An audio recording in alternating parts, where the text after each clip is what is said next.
প্রিয় বন্ধুরা, আশা করি সবাই ভালো আছো। চলছে বর্ষাকাল, আর বর্ষাকাল মানে গ্রাম বাংলার দিকে নানান কাজের ব্যস্ততা।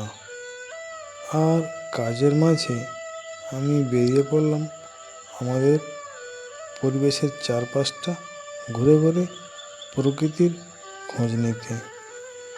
মেঘলা আকাশ, কিন্তু আজ বৃষ্টি নয়। মন ছুঁয়ে যাওয়ার মতো একটা পরিবেশ। তারই মাঝে চলতে চলতে অনেকটা পথ পেরিয়ে চলে আসলাম। আর বন্ধুরা, আগের ভিডিওতে আমি দেখিয়েছিলাম ঝোপের মধ্যে একটা ড্রাগন ফল প্রায় খাওয়ার মতো রেডি হয়েছিল। তো আজ আমি সেইখানে গিয়ে দেখব ফলটা পাকতে যেটুকু বাকি ছিল, আজ সেটা পুরোপুরি রেডি হয়ে আছে কিনা। এসে দেখছি ফলটা একদম চার সাইডটা পেকে লাল হয়ে আছে।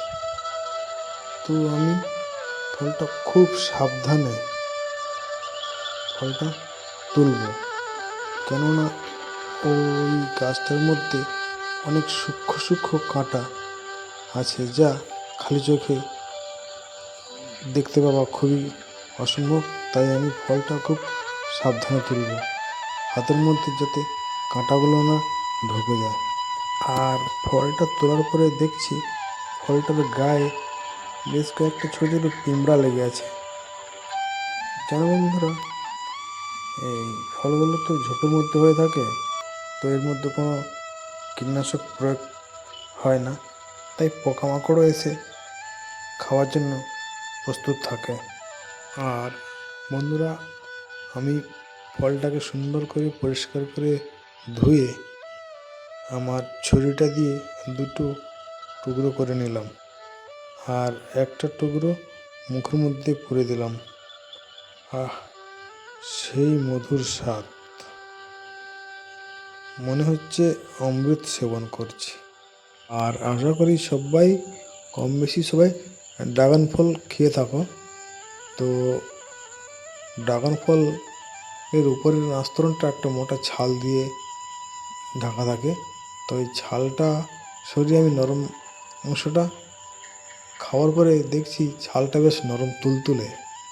তা আমি হালকা করে ওই ছালের মধ্যে আরেকবার কামড় দিয়ে দেখি, বেশ রসালো কিন্তু একটু জল চাপসা।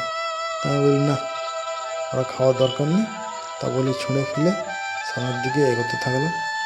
তো সামনে গিয়ে দেখি একটা সবেদা গাছে বেশ একটা 200-300 ওজনের সবেদা প্রায় রেডি হয়ে আছে খাওয়ার মতো। তা আমি ভাবলাম, না, আজকে আর খাওয়া দরকার নেই, পরে অন্য কোনো দিন এসে পেরে খাওয়া হবে। তো বন্ধুরা, আজ এতটুকু, বাড়ি ফিরে যাব। আর এই বর্ষা দিনে সবাই ভালো থাকবে, সুস্থ থাকবে।